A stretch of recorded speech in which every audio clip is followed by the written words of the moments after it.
Hello everyone, this is Dharmendra Naruka and today you are watching a very amazing session about confusion पैदा करने वाले works यानी English literature में ऐसे works जिनको देखकर आप लोगों को बड़ा कन्फ्यूजन लगता है या आपको वो कंफ्यूजन में डाल देते हैं और एग्जाम में आप क्वेश्चन को गलत कर देते हो। वो क्वेश्चन आपको आता है यानी क्वेश्चन आने के बाद भी क्वेश्चन हमारा गलत हो जाता है। ऐसे बहुत सारे वर्क हैं, उनमें से जो वर्क्स जनरली एग्जाम्स में पूछे जाते हैं, एग्जाम्स में जिनको पूछा गया है, उनको लेकर ये बहुत ही इम्पोर्टेंट वीडियो मैं आप लोगों के लिए बना रहा हूं। आई होप इस वीडियो को देखने के बाद आप लोगों के मन में जितने भी डाउट्स हैं या एग्जाम में जो एम्बिगुअस वाली कंडीशन पैदा होती है वो वापस पैदा नहीं होगी। ऐसा वीडियो है, जनरली ऐसे वीडियोज आपको देखने को नहीं मिलेंगे। एक मतलब बहुत ज़्यादा एफर्ट करने के बाद ये पूरा की पूरा हमने एक कलेक्शन तैयार किया है, तो उसी को लेकर आज मैं आप लोगों के साथ चर्चा करने वाला हूं। एक बार फिर मैं आपको टाइटल बता देता हूं, इंग्लिश लिटरेचर कंफ्यूजन पैदा करने वाले वर्क्स। अब UGC net GRF assistant professor TGT PGT, वो चाहे DSSB का हो, EMRS का हो या सेंट्रल की किसी भी वैकेंसीज का हो, यूपी एमपी, जहां पर भी इस तरीके के क्वेश्चन डिजाइन होते हैं वहां कंफ्यूजन डेफिनेटली पैदा होता ही होता है। तो उसी को लेकर आज का हमारा ये सेशन रहेगा। इसमें खूब सारे वर्क्स मैंने इंक्लूड किए हैं जिनके वर्क्स के नेम तो करीब करीब सेम है, लेकिन उनको लिखा किसी अलग राइटर ने है, यानी different writer having same name of the works title. तो इसी को लेकर आज का सेशन आप लोगों के सामने है। सबसे पहला जरा ध्यान दीजिएगा और आप वीडियो को अंत तक जरूर देखिएगा, टिल दी एंड, क्योंकि वीडियो में बहुत कुछ आप लोगों को मैंने बताया है। चलिए देखो, सबसे पहले मेरे पास यहाँ 3 वर्क्स हैं और तीनों वर्क्स देखो चार्ल्स डिकन्स को लेकर हैं। देखो पहला है Charles Dickens a critical study, 1906 में लिखते हैं जीके चेस्टरटन। अब बारीक यानी बहुत ही मिनिमम सा डिफरेंस है। देखो यहाँ Charles Dickens a critical study, second जो लिखा है चार्ल्स डिकन्स अ रिव्यू, 1939 में जॉर्ज ऑरवेल ने ये वर्क लिखा। तो चार्ल्स डिकन्स को लेकर अ क्रिटिकल स्टडी इसका सबटाइटल है, 1906 में जीके चेस्टरटन का है। चार्ल्स डिकन्स अ रिव्यू 1939 में है, जॉर्ज ऑरवेल ने लिखा। और उसके बाद Charles Dickens by his eldest daughter, और किसकी? चार्ल्स डिकन्स की, जिसका नाम है एम डिकन्स, यानी या हम इसे कहेंगे मैरी एंजेला डिकन्स। तो चार्ल्स को लेकर या चार्ल्स डिकन्स को लेकर 3 वर्क्स लिखे गए।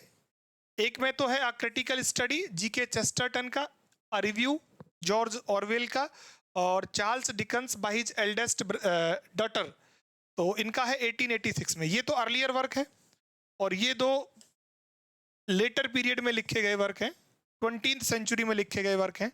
तो आप तीनों पर जरा नजर डाल लीजिए, एग्जाम में क्वेश्चन बनता है तो अब गलत नहीं होना चाहिए। तीनों नेम जो है ना वो मैंने आप लोगों को बता दिए हैं।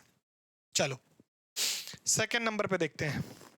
सेकंड नंबर पर मेरे सामने है ट्रोइलस एंड क्रेसीडे, पोइम है किसकी?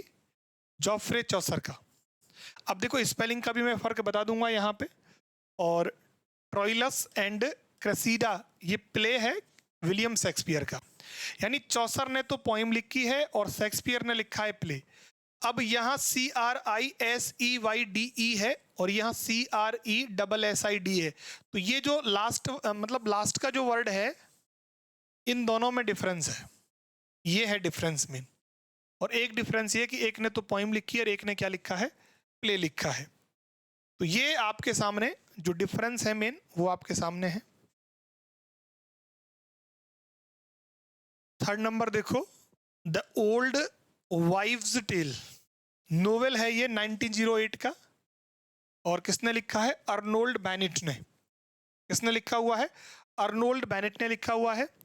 और द ओल्ड वाइव्स टेल, अब देखो नेम में कोई अंतर नहीं है, ये तो नोवेल है 1908 का और ये बुक लिखी इस नाम से जॉर्ज पील ने, यूनिवर्सिटी विट्स में से एक है ये, और ये नोवेल है। तो ये दोनों में जो बेसिक अंतर है वो आपके सामने है, एक ने नोवेल लिखा और एक ने क्या लिखी हुई है, एक ने बुक लिखी हुई है। ठीक है, चलो अब हम बढ़ते हैं नेक्स्ट वर्क पे। देखो 4th नंबर का वर्क है, एक तो टॉमस मेलोरी है और अल्फ्रेड लॉर्ड टेनिसन है, और दोनों का वर्क जो है, एक में ले लगा हुआ है मॉर्टे डी आर्थर, और ये मॉर्टे डी आर्थर, ये 1485 का है और ये 1842 का है। मॉर्टे डी आर्थर है ना, लॉर्ड टेनिसन का तो है मॉर्टे डी आर्थर, और टॉमस मेलोरी का है ले मॉर्टे डी आर्थर। तो एक मतलब बहुत ही माइनर सा डिफरेंस है, और इतना डिफरेंस क्वेश्चन गलत करवाने के लिए मुझे लगता है काफ़ी होता है। गलती छोटी हो या बड़ी, क्वेश्चन गलत तो गलत, फिर सिर्फ आप पछतावा ही कर सकते हो और कुछ नहीं होता है। 5th नंबर देखिएगा, ऑन शेक्सपियर जॉन मिल्टन लिखते हैं 1630 में, और केवल शेक्सपियर जो है ये मैथ्यू आर्नोल्ड 1849 में लिखते हैं। तो ये ऑन शेक्सपियर है और ये शेक्सपियर है, इसको आर्नोल्ड लिखते हैं, और ऑन शेक्सपियर को कौन लिख रहे हैं, जॉन मिल्टन लिख रहे हैं। 1630 का वर्क है ये। तो ये भी कंफ्यूजन पैदा कर सकता है। देखो जरा, वैसे तो डांस ऑफ डेथ के ऊपर बहुत सारे वर्क्स लिखे गए हैं इस टाइटल को लेकर, लेकिन मैंने यहाँ पर आप लोगों के सामने 4 बड़े वर्क्स को इंक्लूड किया है। पहला है the dance of death, play है ऑगस्ट स्ट्रिंडबर्ग का। सेकंड है the dance of the death, 1 act play है W.H. ऑडेन का 1933 का। The dance of death book form में लिखा हंस हॉलबिन द यंगर ने, और the dance of the Unix ये कमला दास की पोइम है। तो ये 3 तो वर्क हो गए, 4 को मैंने यहाँ इंक्लूड कर दिया है। अब देखो डांस ऑफ द यूनिक्स अगर आ गया और आपको ये नाम याद है, तो कहीं ना कहीं मतलब वो चीज़ें आपको ऑब्स्ट्रक्ट कर सकती हैं, बैरियर बन सकती हैं।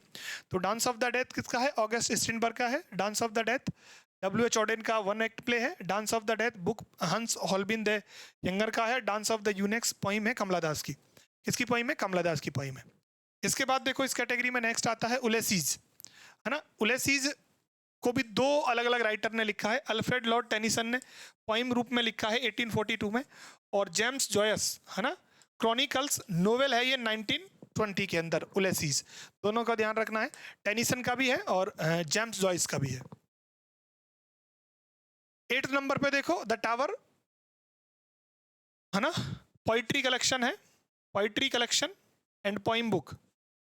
W.B. यीट्स ने इसको लिखा है 1928 में, तो बुक फॉर्म में आया, और पोइम किस फॉर्म में है 1926 में। द टावर क्रिस्टोफर फ्राई भी लिखते हैं 1939 में। क्रिस्टोफर का भी है ये, क्रिस्टोफर फ्राई का भी है ये वर्क। चलो नेक्स्ट देखो 9 नंबर पर इंपॉर्टेंट है प्रील्यूड को लेकर। अब देखो प्रील्यूड को लेकर भी हमारे पास 3 वर्क हैं। एक तो केवल प्रील्यूड है, शॉर्ट स्टोरी 1918 की, कैथरीन मैन्सफील्ड ने इसको लिखा है। प्रील्यूड्स पोएम है 1915 और 17 में T.S. इलियट की, और द प्रील्यूड ऑटोबायोग्राफिकल पोएम है जिसको विलियम वर्ड्सवर्थ ने लिखा है ना। देखो द प्रील्यूड तो है विलियम वर्ड्सवर्थ का, प्रील्यूड्स है इलियट का, और प्रील्यूड है किसका, कैथरीन मैन्सफील्ड का। यहाँ केवल प्रील्यूड है, यहाँ प्लूरल हो गया, और यहाँ इसके आगे दे लग गया। तो तीनों में जो वेरिएशन है ना वो भी आप लोग ध्यान रख लेना। वेरिएशन अगर ध्यान रहेगा तो फिर क्वेश्चन गलत आपका नहीं होगा ना। चलो इनविजिबल मैन राल्फ एलिसन का है 1952 में, और H.G. वेल्स साइंस फिक्शन को लेकर है ये, है ना, साइंस फिक्शन को लेकर है 1897 में। द इनविजिबल मैन, ये इनविजिबल मैन है और ये द इनविजिबल मैन है। जो डिफरेंस है वो आप लोग ध्यान रखें, इनविजिबल मैन और the invisible man H.G. Wells का है। 11 नंबर पे आता है टू आ स्काईलार्क, है ना, द स्काईलार्क और द स्काईलार्क। देखो इस नेम को लेकर बहुत ज़्यादा कंफ्यूजन होता है ना। देखो टू आ स्काईलार्क, ये लिखते हैं पीबी शैली। ओड है ये ना, क्या है ओड। टू आ स्काईलार्क, नाम याद रख लेना, टू आ स्काईलार्क। और द स्काईलार्क ये किसका है, जॉन क्लेयर का है। ये भी क्या है, पोइम है। ये भी क्या है, पोइम है। और केवल स्काईलार्क अगर आएगा तो है पैट्रिसिया मैक्लेहन, ये नोवेल है। और द स्काईलार्क जो पोइम है वो जेम्स हॉग का है। किसका है, जेम्स हॉग का है। ये भी पोइम है, ये भी पोइम है। अब ये जो ये कंफ्यूज कर सकती है, वो नाम देख लेना दोनों का, दोनों ही क्या है, पोइम है। द स्काईलार्क जेम्स हॉग का भी है, द स्काईलार्क जॉन क्लेयर का भी है। और केवल स्काईलार्क जो पैट्रिसिया मैक्लेहन का है, जो वो नोवेल है आपका, है ना, वो क्या है, नोवेल है।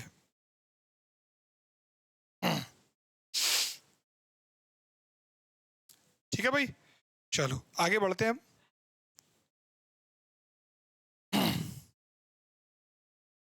चलिए, अब इन दोनों का जरूर देख लेना, है ना। वैसे ये दोनों ज्यादातर एग्जाम में पूछे जाते हैं। चलो, अब हमारे पास है a tale of two cities.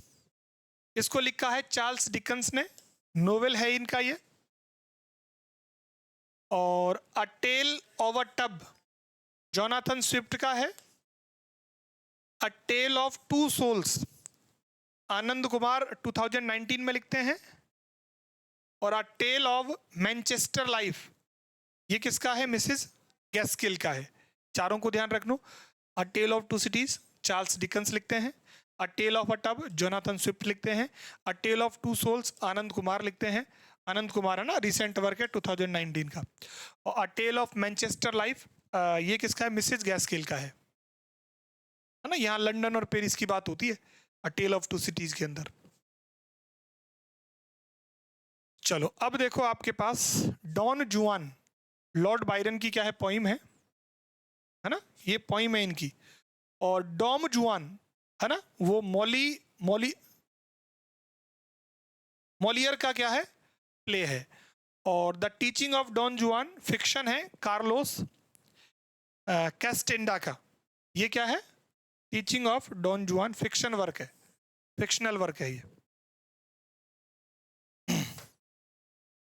चलो 14 नंबर पे चलते हैं हम।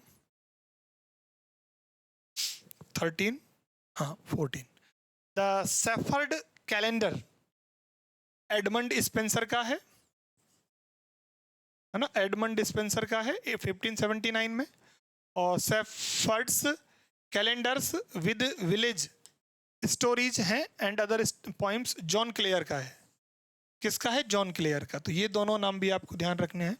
The shepherd calendar, shepherd calendars with village stories and other poems. चलो, ये भी काफी पॉपुलर है, देखो जरा।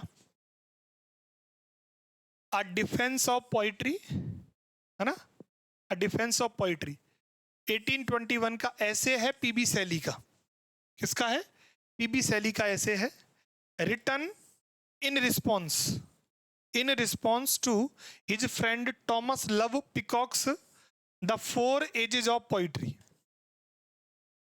है ना। 4 एजेस ऑफ पोइट्री के रिस्पॉन्स में वर्क लिखा गया, कौन सा, a defence of poetry. Second work जो है वो है द डिफेंस ऑफ पोइजी, है ना, द डिफेंस ऑफ पोइजी। और an apology for poetry, an apology for poetry, इसको लिखते हैं फिलिप सिडनी। और ये रिप्लाई है स्टेफिन गॉसन के the school of abuse, work है जिसमें इन्होंने 4 आरोप लगाए थे पोइट्री को लेकर। स्टेफन गॉसन ने मदर ऑफ लाइज करके था एक, तो poetry is the mother of lies ऐसे कुछ करके था। 4 थे, उनके रिस्पॉन्स में इन्होंने डिफेंस ऑफ पोइजी लिखा। तो डिफेंस ऑफ पोइजी तो फिलिप सिडनी का है। और डिफेंस ऑफ पोइट्री, अब इसमें देखो द डिफेंस ऑफ पोइजी और ये आ डिफेंस ऑफ पोइट्री, ये पीबी शैली का है। और ये किसका है, फिलिप सिडनी का है। Rainbow is a poem by Wordsworth. Rainbow ये क्या है, एक पोइम है, किसके द्वारा लिखी गई है, विलियम वर्ड्सवर्थ के द्वारा। और द रेनबो जो है इज अ नोवेल, इसको लिखा है D.H. लॉरेंस ने। ये भी आप लोगों को ध्यान रखना है, क्योंकि गलती कहीं भी हो सकती है। तो गलती कहीं भी हो सकती है, तो यहाँ भी हो सकती है ना। रेनबो एक तो विलियम वर्ड्सवर्थ का पोइम है, और द रेनबो नोवेल है D.H. लॉरेंस का। लंदन नाम से पोइम लिखते हैं ब्लैक, विलियम ब्लैक। और लंदन 1802 सोनेट है किसका? वर्ड्सवर्थ का। और इंग्लैंड 1819 पोइम है पीबी शैली का, है ना। ये 1802 में है, ये 1819 में है। लंदन पोइम तो है ब्लैक की, सोनेट है वर्ड्सवर्थ की, और इंग्लैंड पोइम किसकी है? पीबी शैली की, पीबी शैली की। चलो अब देखो, लॉर्ड जिम को लेकर यहाँ पे है आपका कंफ्यूजन क्रिएट करने वाले वक्त। तो लॉर्ड जिम नोवेल लिखते हैं कौन? Joseph Conrad. Gym six a position on the Patna steamer. और लकी जिम कौन है? लकी जिम दूसरा जो है वो नोवेल है, ये किसका है? किंसले एमिस का। Jim Dixon is a lecturer in medieval history at a red brick university in the English Midlands. ये दोनों को ध्यान रखना। लकी जिम नोवेल है किंसले एमिस का, और लॉर्ड जिम नोवेल है जोसेफ कॉनरेड का। एक में लॉर्ड है, एक में लकी है, दोनों का ध्यान रखना। लकी जिम नोवेल किंसले एमिस, और Lord Jim novel Joseph Conrad, Joseph Conrad का। नेक्स्ट है यूटोपिया। और यूटोपिया वैसे भी किसके फेमस है? टॉमस मूर के। पब्लिश्ड 1516 में, और इंग्लिश में 1551 में। नरेटर कौन है? राफेल हिथेल्डे, हिथोल्डे। और अ मॉडर्न यूटोपिया नोवेल है किसका? H.G. वेल्स का। दोनों ध्यान रखना। एक तो यूटोपिया टॉमस मूर का है, मॉडर्न यूटोपिया किसका है?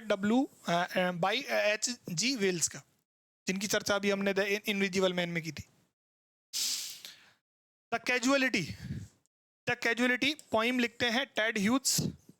और कैजुअलिटी केवल पोइम लिखते हैं कौन? सीमस हिने। और बैकग्राउंड कैजुअलिटी ये पोइम किसकी है? निसिम इजेकियल की। तीनों ध्यान होना चाहिए आपके। द कैजुअलिटी बैकग्राउंड कैजुअलिटी नहीं है, कैजुअली है ये। बैकग्राउंड कैजुअली पोइम है निसिम इजेकियल का। इसके बाद 21 नंबर पे है हमारे पास अल्केमिस्ट। ये किसका है? बेन जॉनसन का प्ले है। और one of 3 perfect plots in literature, Coleridge ने कहा इसके लिए। एस.टी. कॉलरिज इसके लिए क्या कहते हैं? One of the 3 perfect plots in literature. Alchemist novel भी है, किसका है? Paulo Coelho. तो अल्केमिस्ट इसमें एस लगा हुआ है, इसमें एस नहीं है। ये नोवेल है, ये प्ले है। चलो, ये 3 वर्क है, रेफरेंस के साथ मैंने आपको यहाँ पे प्रोवाइड करवा रहा हूं मैं आप लोगों के लिए। देखो जरा। द गोल्डन बाउ प्रोज बाय जेम्स फ्रेजर का है। T.S. Eliot acknowledged indebtedness to Fraser in his first note to his poem The Wasteland, है ना।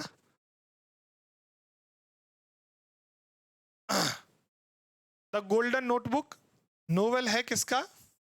Doris Lessing, story of Anna Wulf, 4 notebook in which she records her life and her attempt to tie them together in 5th gold colored notebook। इसका नाम क्या है? Golden notebook, novel by Doris Lessing. किसका है ये? Doris Lessing का है। इसके बाद द गोल्डन थ्रेशोल्ड, ये कलेक्शन ऑफ पोइम है सरोजनी नायडू का। किसका है? सरोजनी नायडू का। और इसमें एक नाम और ऐड कर लेना, द गोल्डन गेट।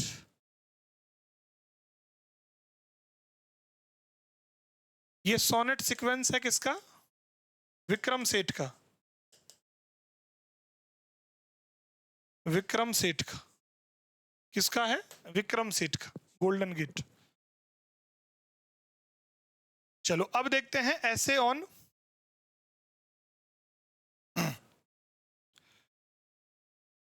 ऐसे ऑन मैन, ये तो किसकी पोइम है? ऐसे ऑन मैन पोइम है किसके द्वारा? अलेक्जेंडर पोप के द्वारा। Essay on Milton approach by Macaulay. Essay on criticism a poem by Pope. Essay in criticism approach by Matthew Arnold.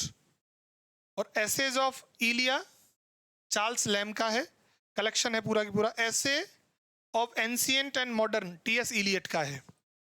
किसका है? टीएस इलियट का है। जॉन डन ने भी शायद ऐसे लिखा हुआ है, ऐसा ही कुछ लेके।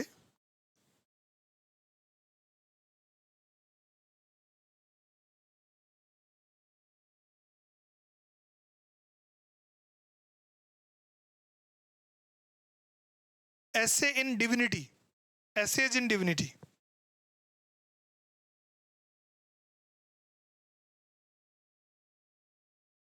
एसेज इन डिविनिटी,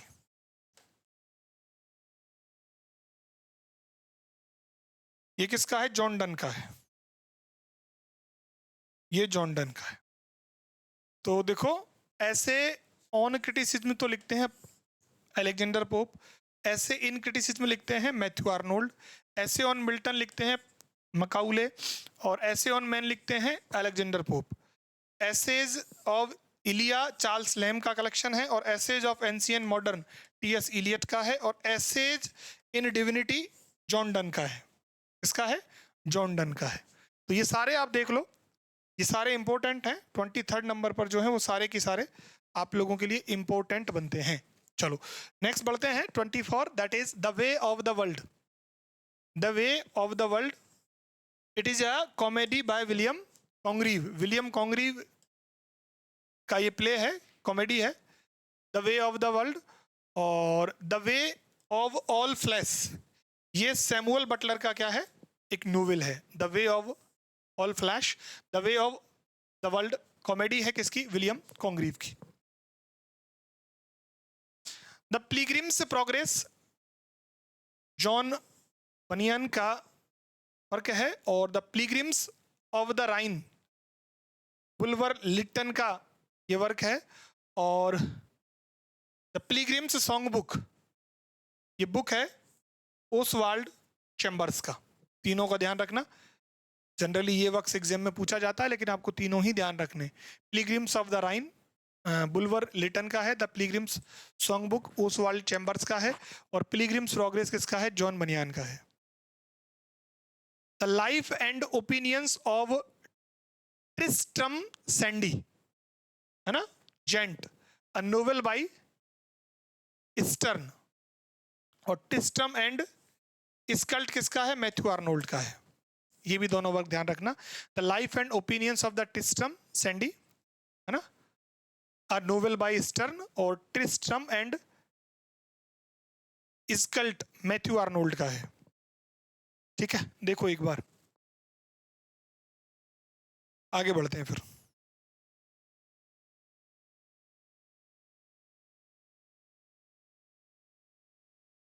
ये जेंटलमैन है ना? हाँ, जेंटलमैन है ये, इसको सही कर लेना आप, जेंटलमैन है, लॉरेंस स्टर्न का है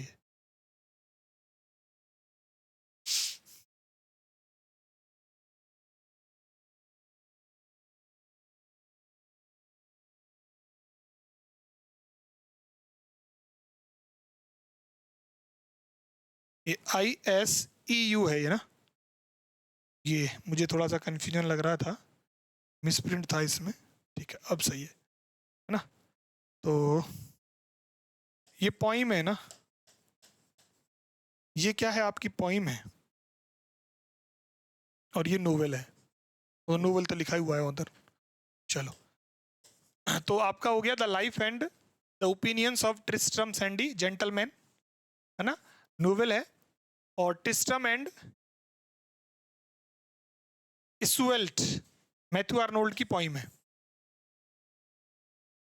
lyrical ballads collection poems, collection of poems by S T. Coleridge and Wordsworth. और प्रीफेस टू लिरिकल बैलेड्स कौन लिखते हैं? अप्रोच बाय वर्ड्सवर्थ, है ना, ये किसका है? केवल वर्ड्सवर्थ का है, प्रीफेस टू लिरिकल बैलेट। और लिरिकल बैलेट तो कलेक्शन है, ये कोलैबोरेशन है दोनों का, आप लोग जानते भी होंगे इसको। तो क्या है ये? एक कोलैबोरेशन है। चलो नेक्स्ट देखो, ऑल फॉर लव। ये ब्लैंक वर्स ट्रेजेडी है जॉन ड्राइडन की, ऑल फॉर लव। और लव लेबर लॉस्ट ड्रामा है किसका? शेक्सपियर का। लव लेबर लॉस्ट ड्रामा है शेक्सपियर का। द एनाटॉमी ऑफ मेलंकली, ये रॉबर्ट बर्टन का एक क्रिटिक है। और the anatomy of the world, ये poem on prince Henry written by John Donne, है ना। और जॉन डन ने ये पोइम, ये एक्चुअली एनिवर्सरी पोइम है, एनिवर्सरी पोइम है जो इन्होंने अपने, इनके पैट्रॉन थे रॉबर्ट ड्यूरी, DRURY, उनके लिए लिखी थी, है ना। प्रिंस, उनका प्रिंस है हेनरी, उनके लिए लिखी थी। उन्हीं का है ये, उन्हीं का वंशज है, या उन्हीं का बेटा भी हो सकता है, या नीस है, या नेफ्यू, ऐसा कुछ। नीस तो नहीं है, नीस से तो शादी कर ली थी ना इन्होंने। चलो अब है विमेन किल्ड विद काइंडनेस, ये ड्रामा है जॉन हेवुड का। और woman in the moon play है जॉन लिली का। The woman in white novel है विल्की कॉलिंस, ये नोवेल है ये ना, ये प्ले है, ये ड्रामा है। Woman on the edge of time, ये नोवेल है, मार्ग नाम के राइटर हैं एक, Marge Piercy, classic of utopian speculative science fiction as well as a feminist classic. ठीक है, मार्ग पियर्सी। तो ये 3 बड़े वर्क हैं वुमन के रेफरेंस में, आपके सामने हैं। चलो नेक्स्ट देखो 31 पे,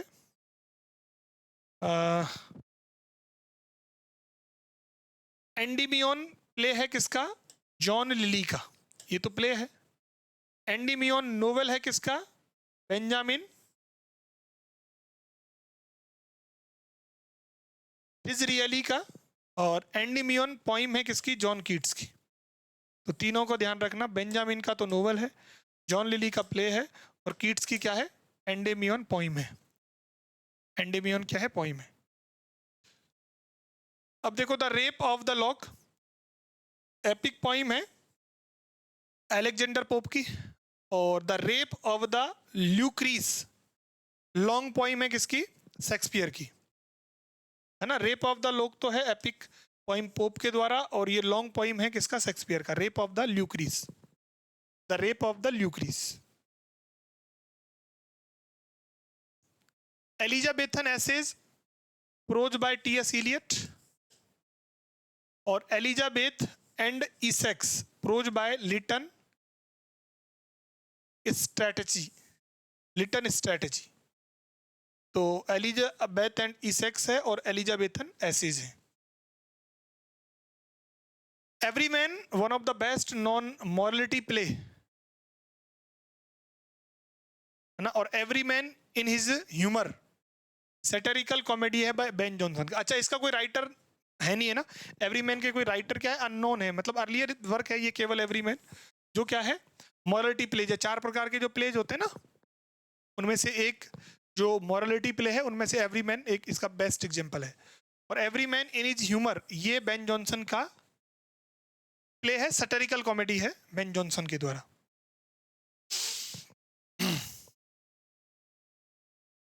the book of the Duchess, the book of the Duchess poem है चौसर की। और the book of the martyrs a story by John Foxe, दोनों को ध्यान रखो। The box of the Duchess a poem by Chaucer, और the box of the martyrs a story by John fox. तो 35 तक मैंने आपको बता दिए हैं, तो करीब आपको 70 या 80 वर्ड्स के अप्रोक्सीमेट हमने यहाँ डिस्कस कर लिए हैं, क्योंकि 35 2 वर्ड्स तो एटलीस्ट हम डिस्कस कर ही रहे हैं, तो 70 और 10 वर्ड्स हमने और भी एक्स्ट्रा डिस्कस कर लिए हैं। तो करीब 80 प्लस वर्ड्स मैंने यहाँ तक आप लोगों को डिस्कस कर दिए। इस वीडियो को आप बार बार रिपीट करो, बार बार देखो, मन में जो इमेज है, माइंड में जो इमेज है ना, वो फिक्स्ड हो जाएगी, वो आपकी स्टैटिक कंडीशन में आ जाएगी, बार बार देखोगे और इस वीडियो को आप लोग बिल्कुल शेयर करेंगे, अच्छी लगी और लगेगी, अच्छी क्यों नहीं लगेगी, मेहनत के साथ वीडियो बनाइए ताकि आपके मन में, आपके जहन में किसी भी प्रकार का कन्फ्यूजन ना रहे। एग्जाम हॉल में जब बैठो तो आपको एग्जैक्ट पता रहे कि ये वर्क इससे रिलेटेड है, ये वर्क इससे रिलेटेड है ना। पर्टिकुलर वर्क के बारे में आप लोगों को पता होना चाहिए। रिमेनिंग वर्क्स इसके पार्ट नंबर 2 में हम डिस्कस करेंगे, उसमें मिलेंगे। अगर आपको वीडियो अच्छा लगा तो डेफिनेटली आप अपने दोस्तों के साथ इसको शेयर करो। चैनल पे नए हो तो सब्सक्राइब करो। Thank you.